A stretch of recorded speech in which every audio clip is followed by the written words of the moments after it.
1월 18일 새벽 예배, 오늘 이 시간에도 우리에게 오늘도 살아서 말씀하시는 하나님의 말씀 앞에 나아가도록 하겠습니다. 우리 누가복음 6장 39절부터 49절까지의 말씀을 이 시간 한 목소리로 봉독하도록 하겠습니다. 누가복음 6장 39절부터입니다. 제가 읽겠습니다. 또 비유로 말씀하시되 맹인이 맹인을 인도할 수 있느냐? 둘이 다 구덩이에 빠지지 아니하겠느냐? 제자가 그 선생보다 높지 못하나 무릇 온전하게 된 자는 그 선생과 같으리라. 어찌하여 형제의 눈 속에 있는 티는 보고 내 눈 속에 있는 들보는 깨닫지 못하느냐?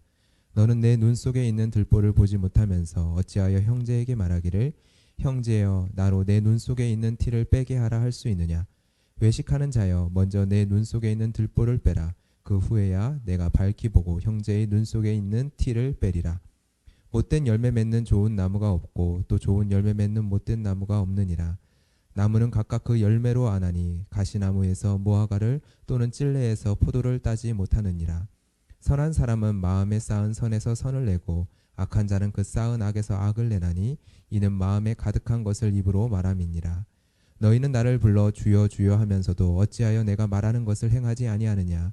내게 나와 내 말을 듣고 행하는 자마다 누구와 같은 것을 너희에게 보이리라. 집을 짓되 깊이 파고 주추를 반석 위에 놓은 사람과 같으니 큰 물이 나서 탕류가 그 집에 부딪히되 잘 지었기 때문에 능히 요동하지 못하게 하였거니와 듣고 행하지 아니하는 자는 주추 없이 흙 위에 집 지은 사람과 같으니 탕류가 부딪힘에 집이 곧 무너져 파괴됨이 심하니라 하시니라. 아멘. 오늘 본문 말씀을 이해하는 데 있어서 가장 중요한 기준은 복음서를 다양성의 관점으로 읽어야 한다라는 것입니다. 이 부분에 대해서는 누가복음을 어떻게 읽을 것인가에 대한 영상을 만들어서 올렸는데요. 참고해서 보시면 좋을 것 같습니다. 오늘 본문은 마태복음에서도 동일하게 기록되어 있는 본문들입니다. 그런데 누가복음의 저자인 누가는 오늘 본문을 마태복음의 이곳 저곳에서 모아서 배열을 했습니다. 오늘 본문에 총 4가지의 비유 그리고 교훈이 등장을 하는데요. 두 번째부터 네 번째의 이야기는 두 번째, 세 번째, 네 번째의 이야기는 마태복음 산상수훈에 나오는 내용입니다. 그런데 상상설교와 순서가 같지는 않고요. 마태복음의 그 7장의 긴 설교 내용 중에 3개의 내용을 뽑아서 순서를 정렬했습니다. 저자 누가의 의도가 그 안에 담겨져 있는 것이겠죠. 그리고 오늘 본문의 첫 번째 내용인 맹인을 인도하는 맹인의 이야기는 상상설교가 아니라 5장부터 7장까지의 그 산상설교가 아니라 마태복음 후반에 있는 15장에 있는 이야기를 가져다가 놓은 것입니다. 그리고 누가는 이 이야기를 시작하며 또 비유로 말씀하시되 라는 말로 시작을 합니다. 여기서 비유라는 단어를 단수로 사용하였습니다.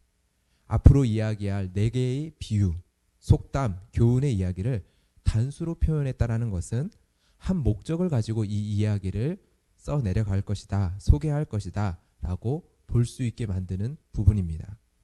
누가복음 15장에서도 3개의 비유가 나오는데요. 공통된 주제의 이야기를 한 장에 모아서 누가는 기록을 했었습니다. 잃은 양을 찾은 목자의 비유, 잃은 드라크마를 찾은 여인의 비유, 잃은 아들을 찾은 아버지의 비유가 15장에 그렇게 기록이 되어 있습니다. 제목에서도 알 수 있듯이 한 가지 공통된 주제를 모은 비유 모음입니다.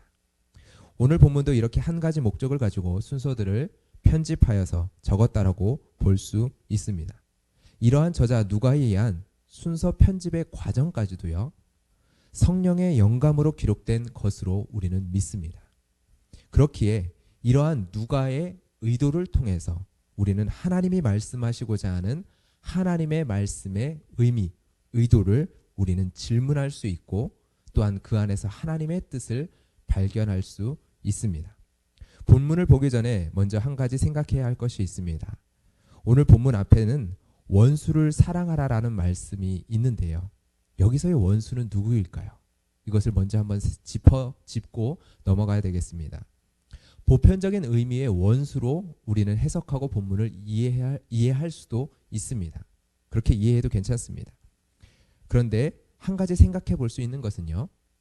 앞선 이야기들을 통해서도 그리고 이 이후의 누가복음의 이야기를 통해서도 예수님은 유대의 주류 사회에서부터 원수 취급을 받는 사람들을 향한 긍휼을 보여주셨습니다.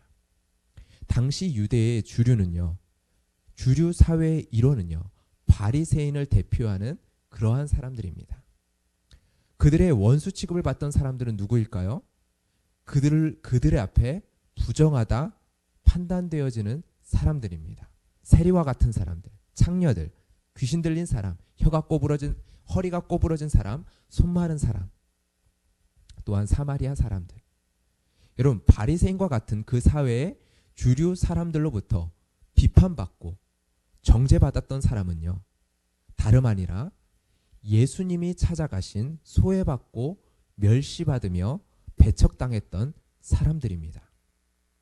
여러분, 이것을 먼저 생각하고서 오늘 말씀을 한번 보세요. 맹인이 맹인을 인도할 수 없습니다. 다 구덩이에 빠질 것이기 때문이죠. 즉 바리새인과 같은 영적으로 맹인된 선생을 따르지 말라는 말입니다. 제자는 그 선생보다 높지 못하고 잘해야 그 선생과 같을 것이기 때문이죠. 결국 우리에게는 우리가 따라야 될 참 선생이 필요합니다. 이 내용과 연장으로 다음의 비유를 한번 생각해 보십시오. 두 번째 비유에서는 첫 번째 비유의 맹인과 반대되는 보는 것에 대한 이야기를 다루고 있습니다. 그런데 보더라도 무엇을 보느냐가 중요하죠. 나의 눈 속에 있는 들보를 보지 못하고 상대에 있는 작은 티끌을 본다면 그게 맹인이 아니고 무엇이겠습니까? 결국 못된 열매 맺는 좋은 나무가 없고요, 좋은 열매를 맺는 못된 나무는 없는 법입니다. 사랑이 없는 비판, 사랑이 없는 분노, 사랑이 없는 비난은요, 그 이유가 아무리 타당해 보이더라도 그 사람 안에 무엇이 있는지를 드러내 보여줄 뿐입니다. 그러한 거울이 될 뿐이죠. 선한 사람은 마음에 쌓은 선에서 선을 낼 것입니다. 우리가 예수님을 쫓는 제자라면 우리 안에 있는 예수 그리스도의 사랑의 십자가가 있다면 우리는 그 선에서 선을 드러내게 될 것입니다. 그런데 우리가 맹인과 같은 바리새인처럼 비난과 정죄의 칼날로 예수님이 찾아가신 그 원수들 위에서 힘으로 짓밟고 있다면 우리는 우리의 눈 속에 있는 들보가 무엇인지를 보지 못하는 자일 것입니다. 여러분, 결국 이 말씀들은요, 우리에게 한 가지 도전을 줍니다. 예수님의 말씀을 듣고 행하는 삶의 자리입니다. 여러분, 예수님께서는 누가복음을 통해서 하나님 나라를 우리에게 보여주시고 가르쳐 주셨습니다. 이 땅에 세상의 힘과 질서와 전혀 다른 방식으로, 전혀 다른 삶의 방식으로 살아가는 하나님 나라를 직접 보여주셨습니다. 직접 드러내 주셨습니다. 직접 가르쳐 주셨습니다. 여러분, 예수님께서는 세상에 만들어 놓은 질서들을 역행하시고 뚫고 들어가셔서 그곳에서 조롱받고 멸시받고 짓밟혀 있는 자들을 향하여 손을 내미셨습니다. 세상은 그들을 조롱하며 그들을 이용할 뿐이었습니다. 안식일에 손 마른 사람을 예수님이 고치시는가? 만약 안식일에 그를 고치면 예수님을 칠 빌미거리로 삼고자 손 마른 사람을 이용합니다. 그들에게는 이용의 수단일 뿐이죠. 그러나 예수님께서는 생명을 구해야 할 하나님의 긍휼이 필요한 사람이었습니다. 바리새인들은 세리와 죄인들과 먹고 마시는 그 예수님을 향하여 비방합니다. 비난합니다. 그런데 예수님께서는 이들을 위해 내가 왔다라고 선포하십니다. 내가 이들 때문에 내가 왔다라고 이야기를 하시죠. 예수님께서는 질병 고침을 받기 위해 온 사람들에게 모든 무리 앞에서 그의 죄 용서함을 선포합니다. 세상의 편견과 멸시 속에서, 세상 속에서 무능력한 자로 저주받은 인생으로 살아가고 있었던 그 인생에게 그를 고치시기 이전에 먼저 죄사함을 선포하십니다. 하나님의 언약의 백성, 하나님의 사랑과 긍휼을 입은 백성으로 선포해 버리시는 것입니다. 여러분, 예수님께서는 이사야 62장 1절의 말씀처럼 가난한 자에게 복음을 전하게 하시려고 보냄을 받은 자입니다. 여러분, 누가 가난한 자입니까? 예수님께서는 복음을 전하십니다. 가난한 자에게요. 그 가난한 자가 누구입니까? 여러분, 누가 그들을 가난하게 만들었습니까? 누가 그들을 가난한 자로 규정했습니까? 세상의 힘입니다. 나는 이것이 없어, 나는 이것이 부족해, 나는 정죄받아 마땅해, 나는 무능력해, 나에게는 소망이 없어, 나의 인생은 불행해, 나의 인생은 비참해. 누가 그렇게 규정하게 내버려 둔 것입니까? 여러분, 누가 그들을 그렇게 만들었습니까? 가난한 자로요. 세상의 힘이 그렇게 만들었습니다. 그리고 그 세상의 힘을 따라, 세상의 질서를 따라 살아가는 사람들이 그렇게 만들었습니다. 세상의 질서를 따라 저 고지에 올라가야만 행복할 수 있어, 안전할 수 있어, 사람다울 수 있다라고 믿고 살아가는 그 사람들이 그들을 가난하게 만들었습니다. 예, 내가 가난하다고 여기는 이유는, 내가 힘이 없다라고 여기는 이유는, 내가 이 세상의 질서 속에서 그 세상의 힘을 내가 쫓으며 살아가고 있기 때문입니다. 예수님께서는 그들에게 찾아가 주셔서 복음을 선포하십니다. 하나님의 나라를 선포하십니다. 섬김을 받으려는 세상 속에서 죄인을 향하여 섬기시는 종이 되심으로 말미암아 세상이 다 부정하다, 원수처럼 여기는 자들에게 찾아가셔서 손을 내미심으로 말미암아 그들을 잡아 일으키심으로 말미암아 그들에게 죄의 용서함을 선포하심으로 말미암아 그들을 하나님의 거룩한 자녀로 일으켜 세우심으로 말미암아 그들에게 복음을 선포하십니다. 그들에게 하나님 나라를 보여주십니다. 너희도 이와 같이 행하라. 하나님 나라의 백성으로 하나님 나라의 도래를 경험하며 하나님 나라 속에서, 이 세상 속에서 하나님 나라의 백성으로 하나님 나라를 맛보며 이와 같이 행하라. 너희도 세상 속에서 이와 같이 행하라. 이와 같이 하나님의 나라의 질서를 따라서 살아가라. 소경과 같은 세상 속에서 저 사람들은 왜 저렇게 살아가는지 물을 수밖에 없는, 복음이 아니고서는 선택하지 않을 삶을 살아가라. 여러분, 누가복음은요, 마태복음에서도 기록되어 있는 오늘 본문에서 마지막 이야기 가운데에서 조금 다른 표현을 사용합니다. 마태복음은 집을 반석 위에 지었느냐 모래 위에 지었느냐를 이야기하는데, 누가복음은요, 집을 짓되 깊이 파고 주추를 반석 위에 놓은 집을 지어가는 과정을 묘사를 합니다. 집을 예수 그리스도의 터 위에, 그 믿음의 고백 위에, 우리의 진리 되시는 그 반석 위에 우리는 지어야 합니다. 또한 누가복음은 우리가 그 반석 위에 어떻게 하루하루 집을 지어가야 하는지, 깊이 파고 주추를 반석 위에 쌓아가는 매일의 행함을 살아가야 함을 우리에게 가르쳐주고 있습니다. 우리에게 명령하고 있습니다. 여러분, 오늘도 가난한 자들에게 복음을 선포하며 살아갑시다. 끊임없이 우리를 향해, 나를 향해 끊임없이 불행하다, 가난하다, 할 수 없는 자다, 이길 수 없는 자다 참소하는 세상 속에서 이 세상의 방법대로 나를 정죄하고 비난하는 것이 아니라, 그리고 이 세상의 힘을 쫓아가면서 내가 그 비난과 정죄를 나에게 쏟아내는 것이 아니라 복음을 선포하며 나아갑시다. 여러분의 눈이 여전히 세상의 방식대로 여러분을 보고 있지 않습니까? 우리의 가정을 보고 있지 않습니까? 그러한 눈으로 우리는 불쌍해서 이 사람을 돕고, 불쌍해서 저 사람을 돕고 있지는 않습니까? 주여, 우리의 눈을 열어 보게 하여 주시옵소서. 그리고 주님이 가신 길을 보게 하여 주시옵소서. 불쌍해서 그들을 돕는 것이 아니라, 불쌍해서 내게 남은 것들로 그들을 나눠주는 삶이 아니라, 그들 속에서 하나님이 기뻐하시고 하나님이 존귀 여기시는 하나님의 형상을 볼 수 있는 자가 되게 하여 주시옵소서.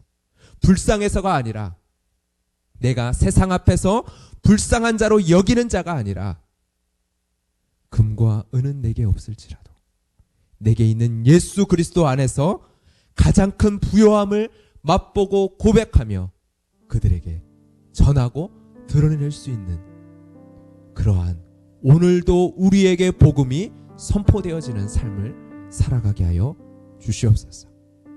우리 이 시간 같이 함께 이 말씀을 기억하며 주님 앞에 기도하며 나가도록 하겠습니다.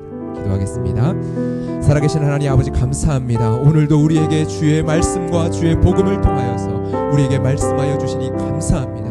하나님 소경과 같은 우리의 눈을 열어 보게 하여 주시옵소서.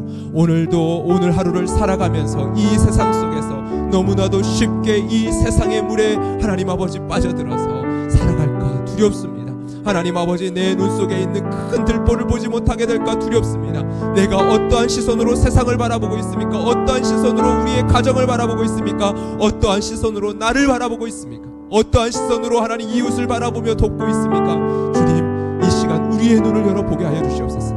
주님이 그러하셨던 그 걸음을 걷게 하여 주시고 주님께서 살아가셨던 그 하나님의 나라를 살아가게 하여 주시옵소서. 내 눈이 이 세상의 힘과 질서를 쫓아가며 이 세상의 아름다움을 쫓아가며 하나님 그러한 시선으로 나를 바라보고 세상을 바라보는 것이 아니라 그러함을 통하여서 하나님 나를 가난한 자라 규정하며 이 세상의 사람들을 가난한 자라 규정하는 것이 아니라 하나님 우리의 눈이 열어 주님께서 보셨던 그 눈을 보기 원합니다. 하나님 주님께서 긍휼히 여기셨던 그 사람들, 주님이 찾아가셨던 그 사람들, 주님께서 불쌍히 여기셔서 긍휼히 여기셔서 손을 내미셨던 그들의 모습들 속에서 하나님 주님이 보셨던 것을 볼 수 있는 자가 되게 하여 주시고 하나님 우리 안에 주님의 그 복음을 선포하며 살아가는 오늘 하루의 삶이 되게 하여 주시옵소서.